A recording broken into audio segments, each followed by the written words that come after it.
Hi friends, welcome to my channel. Love you guys. I'm Liz and I'm glad that you're here visiting.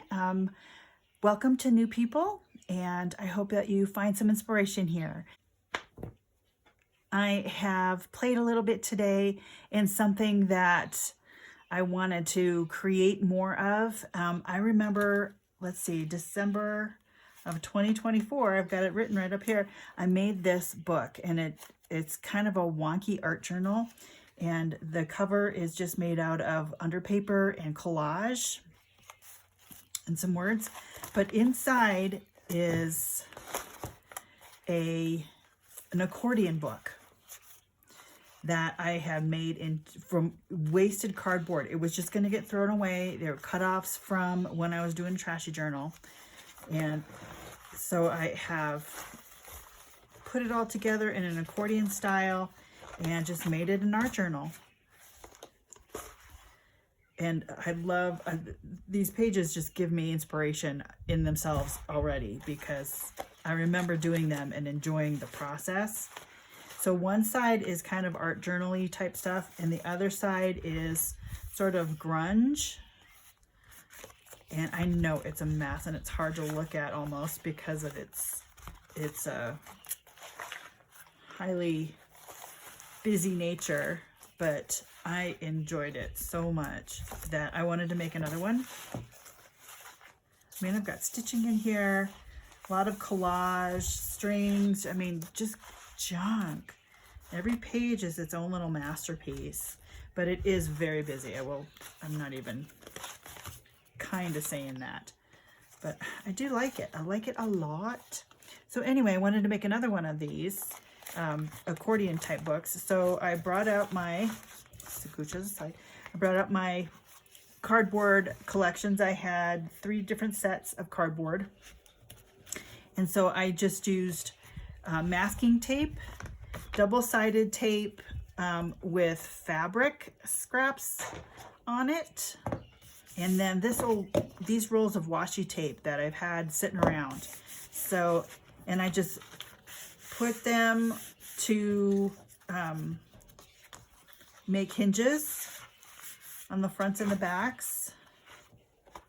And so now I have this cool accordion book that is going to be another edition. I can make another one of these kinds of books with using some more of my papers, my underpapers, and then what I'll do is I'll hinge it from the middle right here. This will be my signature right in here, and so then it'll fold out this way and then it'll fold out that way, or I'll put the hinge somewhere, maybe this one, make it even. And I think it's like 1, 2, 3, 4, 5, 6, 7, so 14 sides to work on.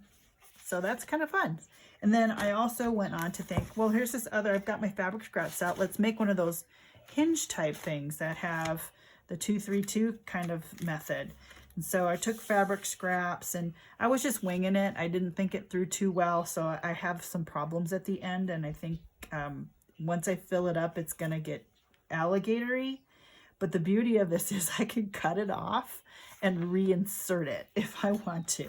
So I just took my Fabri-Tac and did a 3-2-3 pattern. Whoops, this one. And this is 8 pages. And then the problem is the back here now. It's just like not attaching. So we'll see how I do. I might just cut this one off and then reattach it, or just take it off altogether and then make more of a better spine on that. But I hadn't tried that method before for myself to make a book, but I can see the merit in it. So that's another little art journal thing I did to make creatively. And then a ring journal, so simple, and then I can take a page out and work on both sides or one side or whatever. You know, BB Henry does her ring journals, and I have several of those kind of ready. I have this as a 1-inch ring, and I seriously pinched my finger on some of this harder cardboard. Yeah, and this one I think is 10 pages. 1, 2, 3, 4, 5, 6, 7, 8, 9, 10.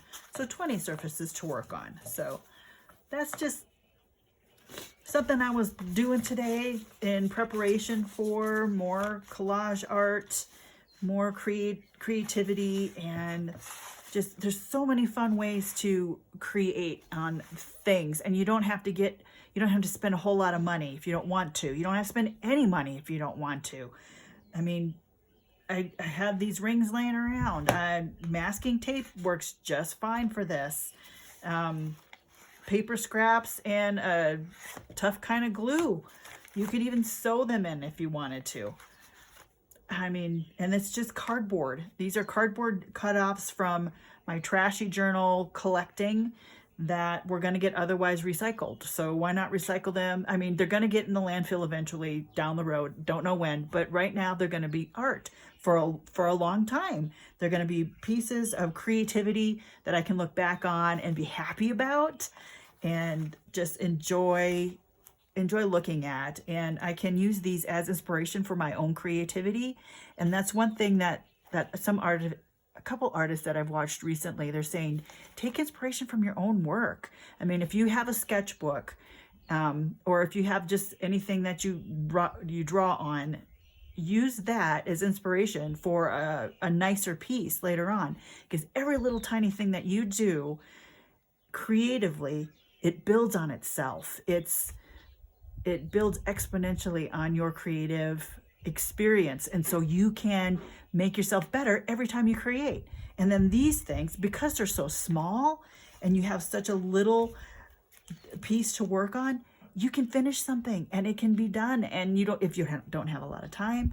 So the size of this also is a huge draw for me because I don't always have a lot of time.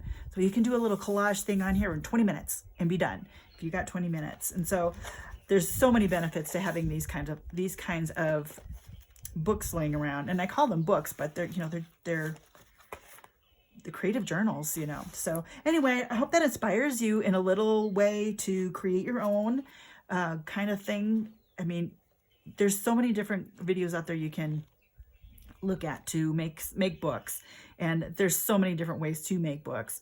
And so this just can be another way. And I'm sorry if I'm adding to your creative clutter, but I love this though, because they look so cool on your shelf too when they're all done. There's so many different sizes and stuff. All right, I'm gonna let you go. Just wanted to pop in and give you a little bit of what's going on in my craft room. I hope you're having a great day. Hope you're inspired by this and you are creating. Take care, you guys. Love you. And as always, God bless. Bye-bye.